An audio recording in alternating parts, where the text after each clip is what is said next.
Olá, hoje estamos aqui com a Aline Gurgel, diretora financeira do Grupo Aline, e hoje vamos falar um pouco sobre as decisões que ela teve que tomar ao longo desses 40 anos de Grupo Aline. Entrar jovem na empresa trouxe responsabilidade cedo. Como foi isso para você? Contando que a empresa nasceu no fundo de quintal da minha casa, né? E esse ano a empresa está fazendo 40 anos e eu estou fazendo 47. Na realidade, eu cresci com essa empresa. A empresa fez parte da minha infância. Então, mesmo eu tendo seguido depois uma outra trajetória, como eu tenho minhas lembranças de infância estão misturadas com as lembranças do meu trabalho, que para mim era uma grande brincadeira, dentro da minha casa, ajudando a minha família. Então, na realidade, eu não consigo diferenciar o entrar jovem numa empresa, porque a empresa já fazia parte da minha juventude, da minha infância. Então, para mim, não existe essa separação. Cresceu junto com a empresa, Eu cresci literalmente junto com a empresa. Quando você percebeu a importância da área financeira nas decisões? Olha, na realidade, eu sempre tive um viés financeiro. Porque desde pequena que eu era aquela da poupança e da economia. Então, acho que desde cedo, todos esses eventos voltados para dinheiro, né, para garantir a segurança e o conforto financeiro, não só da família, mas do negócio, né, porque na realidade a gente, antes de ter um negócio, nós somos uma família que um dia resolveu investir num negócio, né, e começou do nada, porque meu pai, quando começou, ele não tinha nada. Então ele começou do absoluto nada e chegamos até aqui fazendo boa gestão do recurso financeiro da empresa, né? Porque falar sobre finanças não é só falar de dinheiro, é falar sobre decisões importantes que podem te levar para um patamar superior ou podem te derrubar. Teve momentos em que foi preciso desacelerar para garantir a consistência do negócio? Com certeza. Eu me lembro bem que meu pai contava muito uma história de que, acho que foi em 1995, então eu trabalhava na empresa, mas assim, nas férias, para ganhar um dinheirinho, né, porque ele me pagava e tal, e já não tava mais dentro da minha casa, a empresa já tinha saído lá de casa, estava num galpão no mesmo bairro, só que já fora de casa. E aí eu me lembro de vários episódios do meu pai chegar em casa com um semblante preocupado. E eu sempre fui muito ligada em tudo que estava acontecendo, né? Muito observadora, muito ligada. E assim, com um nível de preocupação fora do normal para uma criança e um adolescente. Então, observando essa trajetória e vendo que em alguns momentos ele passava por momentos de tensão e ele fazia de tudo para não deixar transparecer, para não preocupar a gente, mas eu ficava sempre ali ligada, né? E aí, tempo depois, há pouco tempo atrás, conversando com ele, eu trouxe isso à tona. E aí ele disse, eram nos momentos que eu estava tomando decisões difíceis e importantes na empresa.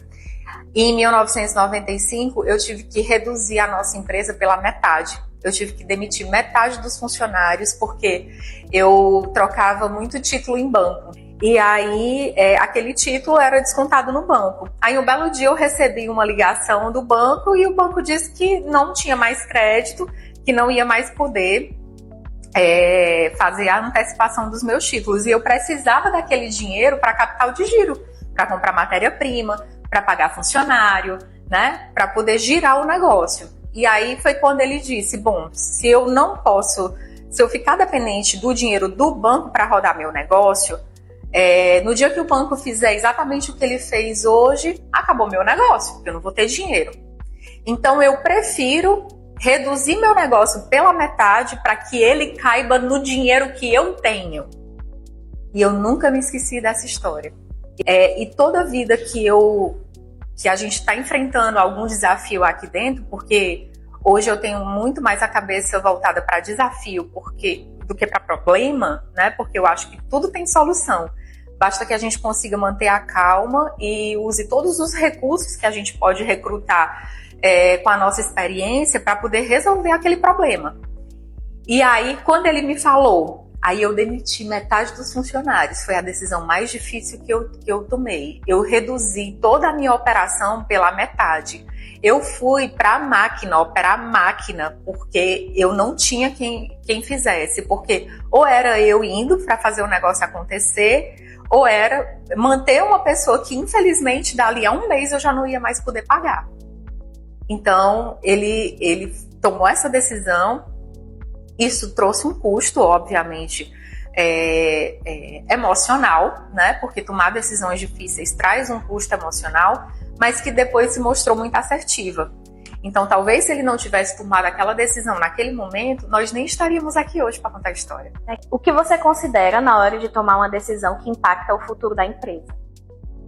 Eu considero justamente as pessoas. Porque quando a gente toma a decisão que eu tomo hoje, ela não impacta só no negócio. Porque o negócio é o quê? O negócio é algo subjetivo. O negócio é subjetivo. O que é o negócio? O que é que faz o negócio? O que é que movimenta o negócio? São as pessoas, né? Então, é todo mundo que está com a gente nessa. A importância das pessoas nesse processo, ela é muito grande. Por quê? Porque a gente está num mundo em que a tecnologia está avançando muito rápido. A inteligência artificial está avançando muito rápido. Ok. O trabalho humano vai ser totalmente substituído pela máquina? Não. Agora, onde é que a gente pode, como empresa, ajudar as pessoas a se desenvolverem para que elas entreguem além do que a máquina já entrega? Além do que uma inteligência artificial já entrega?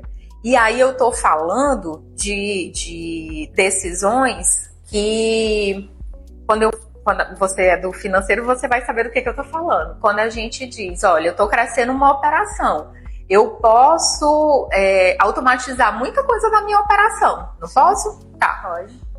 E devemos, porque não faz sentido o faturamento crescer e a equipe financeira crescer junto. Por quê? Porque nós somos equipe de apoio. Agora, a equipe que eu tenho, como é que eu posso aproveitar o capital intelectual dessa equipe de forma que, mesmo com o avanço da tecnologia, da inteligência artificial e da automação dos processos, eu continue tendo gente boa, entregando, performando e fazendo a diferença? A questão é essa, quem é que faz a diferença? Então, sempre que eu tomo uma decisão difícil, eu penso nas pessoas. Agora, vai ter espaço para todo mundo? Gente, vamos para a real, não vai. E é sobre isso. Então, quando eu vou tomar a decisão, eu penso gente que está construindo com a gente, né? Porque no final das contas, a máquina vai fazer muita coisa, mas o que vai sobrar é isso aqui, ó. São as relações humanas. A gente pode usar também a tecnologia para poder aperfeiçoar o processo, né? Até porque ela está crescendo muito, então a gente pode pegar ali uma IA e jogar a ideia lá e falar, poxa, o que eu posso fazer com isso aqui? O que você me sugere? Exatamente. A IA como potencialização da inteligência humana e não como substituta. E aí é onde a gente, quando toma decisão, a gente tem muito essa preocupação, porque eu gosto, pelo menos, muito de compartilhar com a minha equipe direta, todo mundo que está debaixo do guarda-chuva administrativo e financeiro, eu gosto muito de conversar com as pessoas sobre isso. Disse, gente, o que é que vocês podem entregar de melhor? Onde é que está o teu valor aí, o teu potencial que está escondidinho e que a gente pode ajudar a desenvolver? Porque não tem graça crescer sozinho. Como equilibrar o crescimento com responsabilidade? Eu acho que é justamente voltando para as lições do seu Paulo. Pé no chão. Você ousar, porque num negócio você não pode deixar de ousar, mas a ousadia não quer dizer irresponsabilidade. Ousadia é outra coisa. Ousadia eu acho que ousadia é bem assim, ó. Observar, decidir e agir. Então, observa todas as coisas, retém o que é bom, né?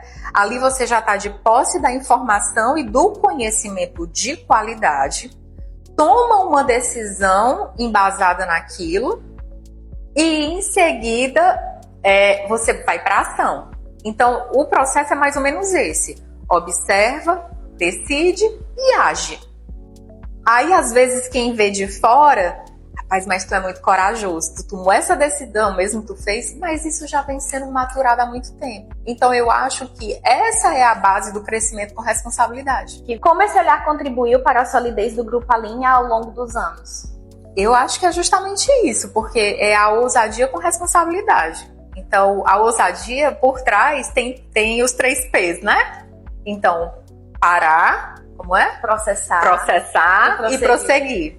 Então, a gente para, pega a informação, observa tudo, retém o que é bom, processa, porque tem o tempo de maturação, enquanto a nossa cabeça, de todos nós, né, tomadores de decisão dentro da empresa, tá rodando assim no 220, ligado na tomada, todo mundo acha que a gente tá, como é, meu filho usa uma expressão, de boa na lagoa, né? Tá todo mundo de boa na lagoa. Não, a gente tá processando. E aí, quando a gente prossegue, ou seja, a gente parte para a ação, aí, às vezes, quem olha de fora diz, rapaz, tu é muito corajoso, né? Tu vai encarar essa mesmo, vai construir uma fábrica nova, gigante lá em Maranguape, vai fazer, antes da fábrica nova, a transferência do CD daqui lá para o Maracanaú. Então, todo mundo olha, seu Paulo é muito corajoso, Raul é muito corajoso, né? Eita, a Aline também, porque tá no processo junto. Tá no processo, né? Junto e buscando capital para investimento, né? E vendo as possibilidades e tudo. Se organizando o financeiro, que é importante, você ter números de qualidade para a tomada de decisão. Aí todo mundo vê como uma grande ousadia. Não é. Não é. Foi tudo muito bem maturado antes, né? Então, isso contribui para a solidez.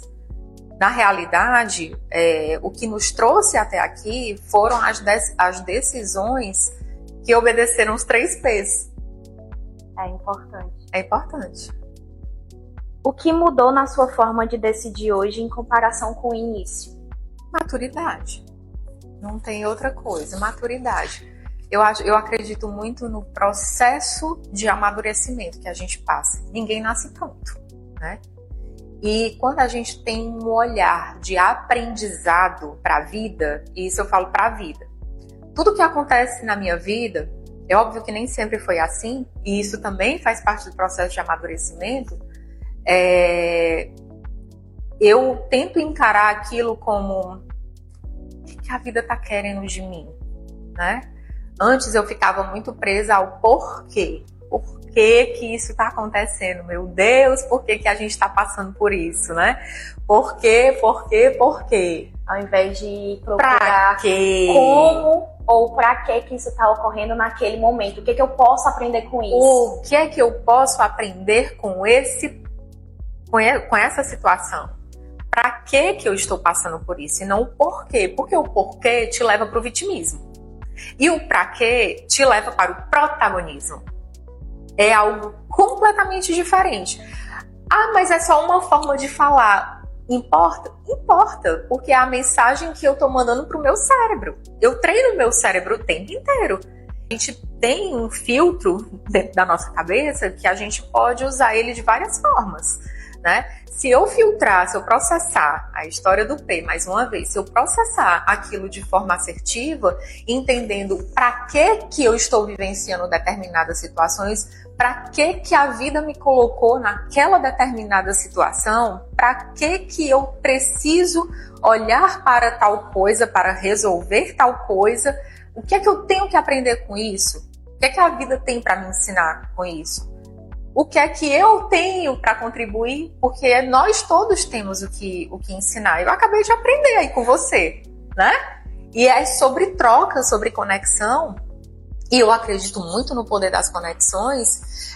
E a gente precisa estar atento o tempo todo. Por quê? Porque os praquês, a vida chama a gente o tempo inteiro para os praquês. Mas às vezes a gente passa despercebido, passa batido, né? Passa batido. Passa muito batido. Agora, quero que você complete a frase. Responsabilidade é difícil quando? Responsabilidade é difícil quando você não tem propósito. Eu acho que quando a gente não tem claro o nosso propósito, aí é difícil.